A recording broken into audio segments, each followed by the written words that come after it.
देखिए, मैं आपको दो तीन चीजें बताता हूं और सबूत के साथ बताता हूं। वोटिंग परसेंटेज ज्यादा हुआ राजस्थान के अंदर। वोटिंग परसेंटेज तब ज्यादा होता है जब वोटर में, मतदाता में एक उत्साह होता है। उत्साह कब होता है? जब एक परिवर्तन होता है कि मुझे परिवर्तन लेकर आना है, एक नयापन मुझे लेकर आना है। अभी कांग्रेस के कुशासन के बाद नयापन क्या है? भारतीय जनता पार्टी की सरकार। दूसरा, सब लोगों से जो मैंने बातचीत करी तो यही निकल कर आया कि साहब इस बार वोटर बहुत साइलेंट था, यानी अपने पड़ोसी को भी नहीं बता रहा था कि वोट कहां दिया है। ऐसे में एग्जिट पोल वालों को कितना बताया होगा और कितना नहीं बताया होगा, मुझे लगता है आप और हम इसका आकलन कर सकते हैं। तीसरी बात, एग्जिट पोल वाले कितने लोगों को लगाएंगे? भारतीय जनता पार्टी के तो एक एक बूथ में एजेंट बैठे हुए थे जो नजरों से टिक कर रहे थे किसकी नजर मिल रही है, कौन हमारा वोटर है वहां पर।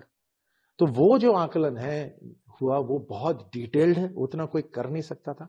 और उसी का पूरा फीडबैक, इन तीनों चीजों का जो फीडबैक है वो ये है कि भारतीय जनता पार्टी की सरकार एक प्रचंड बहुमत के साथ राजस्थान में बन रही है। मुख्यमंत्री का दावा है कि गारंटी को बदले सरकार रिपीट होगी, राज रहेगा, रिवाज बदलेगा। चलिए, एक दो दिन के लिए और उन्हें खुश रहने दीजिए। वैसे भी वो अपने एक वायुमंडल के अंदर रहते हैं, खुद ही की सुनते हैं, खुद ही को देखते हैं शायद, क्योंकि इस धरातल से वो कटे हुए हैं। सरकार बनी रहने के लिए, सत्ता बनी रहने के लिए उन्होंने जो शर्त रखी थी वो लूट की शर्त थी। राजस्थान उसमें लूटा, वो कुर्सी उनकी बची रही। और इसी कारण से जो उन्होंने थोथली घोषणाएं करी, जो खोखली घोषणाएं करी, वो जनता ने भुगत लिए। 10 दिन के अंदर लोन माफी हो जाएगी, 19,000 लोगों की जमीनें कुर्क हो गई। आपने कहा कि साहब हम बेरोजगारी भत्ता देंगे, युवाओं का भविष्य तय करेंगे। पहली बात तो जो योजना ही बेरोजगारी की लेकर आता है वो रोजगार कहां से देगा? और दूसरी, जो लाख योजनाओं की रोजगार की जो बात करी उसमें संविदा पे नौकरी दी उन्होंने, कॉन्ट्रैक्चुअल नौकरी दी। 300 रुपए दिहाड़ी, तेल इतना महंगा था कि वो दिहाड़ी उसी में निकल जाती थी। 19 बार पेपर लीक हुए यहां पर। तो ले देकर उन्होंने ना किसानों को, ना युवाओं को, ना महिलाओं को, किसी को नहीं बख्शा यहां पर।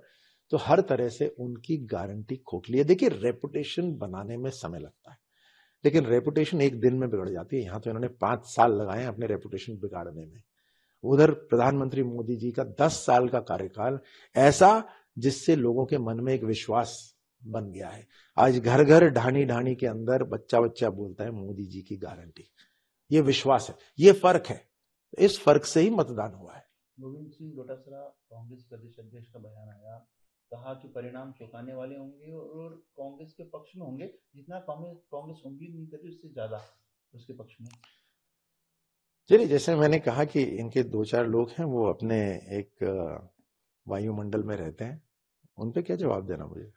राठौर साहब, चूंकि अब सत्ता की बात आप कह रहे हैं कि सत्ता में बीजेपी आ रही है, लोगों का जन समर्थन इस चुनाव में आपको मिलेगा।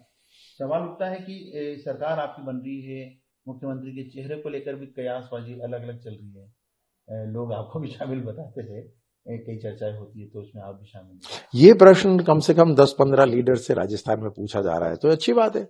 राजस्थान के अंदर भारतीय जनता पार्टी की लीडरशिप अच्छी है, लेकिन ये तय है कि प्रधानमंत्री मोदी जी और हमारा पार्लियामेंट्री बोर्ड डिसाइड करता है, भाजपा की लीडरशिप हम डिसाइड करती है, और समय आने पर निर्णय होते हैं।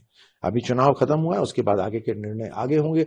लेकिन ये बात भी मैं आपको बताता हूं कि पिछले 5 साल में जो एक्स्ट्रा अटेंशन और फोकस जो चेहरे पे रही ना, उसी ने बिगाड़ा है राजस्थान का पिछले 5 साल। ये मुख्यमंत्री पद से खुश नहीं थे, उप मुख्यमंत्री पद से खुश नहीं थे, दोनों को ज्यादा चाहिए था और दाव पे लगा दिया राजस्थान। जनता का चेहरा सामने होना चाहिए, वो ज्यादा जरूरी है। एक एक्स्ट्रा अटेंशन, एक्स्ट्रा फोकस की जरूरत ही नहीं है मुख्यमंत्री की, क्योंकि वैसे भी टीम वर्क होता है। और हमने चेहरा दे दिया प्रधानमंत्री मोदी जी का कि उनके तरीके से काम होगा, तो बिल्कुल स्पष्ट है